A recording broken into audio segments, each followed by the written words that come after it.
remarks. Remember, they were sort of digesting the significance of the trade in your face approach the president took yesterday. He doubled down on that with a tweet this morning. Trade wars are good and easy to win. Some people have different views on that subject. Let's get the read with former New York Lieutenant Governor Betsy McCoy, National Taxpayers Union Free Trade Initiative Director Bryan Riley. Betsy, to that point that trade wars are easy to win, are they? Well, in this case, the president's real concern is not just with trade wars, it's with real wars. And if anybody reads this report put out by the Commerce Department last month, you will be convinced that these tariffs are necessary, because this report shows that the American steel industry is on such a rapid decline that it could not ramp up for a major military emergency. It says right on page 49 that unlike World War II, where U.S. steel production had to increase 200% between 1938 and 1942, this time around, the U.S. will not be ready. And who is ready? China.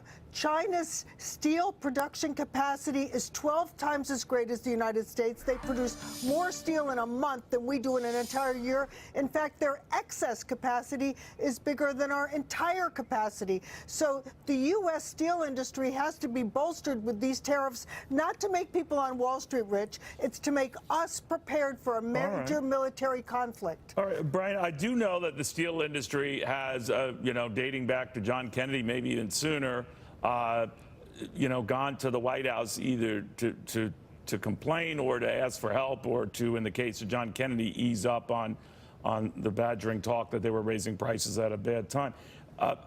And yet, president by president, year by year, decade by decade, their influence has lessened. Can a president, can a country change that with its policy by singling out countries like Canada, Brazil, South Korea, some of these others? Well, I think the fundamental choice that President Trump is facing is, do I want to go down in history as the next Herbert Hoover or the next Ronald Reagan? And it's not a hard choice at all. We know what happens when you go down the path of trade wars. And by the way, the Defense Department has made it clear that we have plenty of steel, plenty of aluminum to supply our defense needs. But Bryan, you mentioned Ronald Reagan. He responded to the Japanese dumping computer chips on our country in the 80s. So he wasn't above trade wars of his own, right?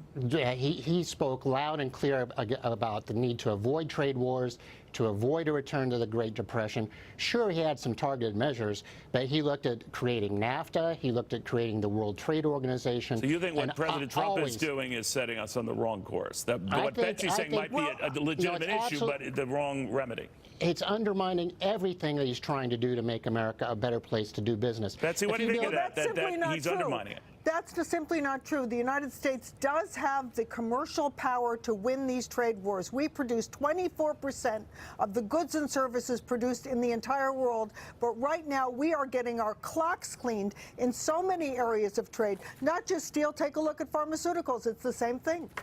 So looking at all of this, Bryan, I always play things out. We use the market as sort of a gauge, and you're quite right, both of you, to say let's not obsess too much on that. It's not as if markets are always right, but you can get an idea of the concern. These are largely free marketeers who, by the way, had no problem seeing their own heinies bailed out after the meltdown, so take that with a big grain of salt.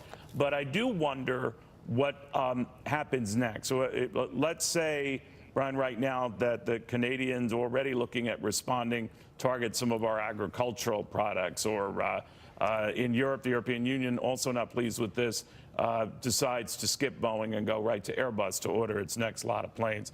Then what?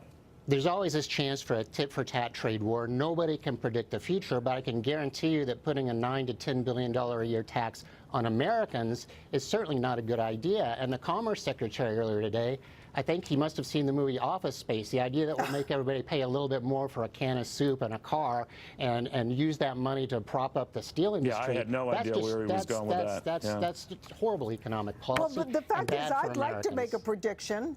And look, on the basis of Donald Trump's success in the past negotiating deals, I predict that some of these countries will come to the table and offer concessions before there's a trade war. Well, that's what I think. I think that is the strategy here. I think that's what he's hoping, that they'll avoid this by doing something, either to expand a plant in the U.S. or something like that. By the way, one company, Sweden's Electrolux, has halted an investment in the U.S. until this issue is resolved. So from that, Bryan, I'd have to worry about whether we're going to see that anytime soon. It's just another example of the government picking winners and losers through the political process. We should let the market rule. And look, if you look around the world, the countries that are most prosperous are those that have the most economic freedom and those that give people the freedom to choose how to spend their money. We don't want Donald Trump or Nancy Pelosi or anybody else making those decisions for us. I would think support that's a that basic as long as we're principle. just talking about economics, but that's not what this report is about. We are talking about national defense,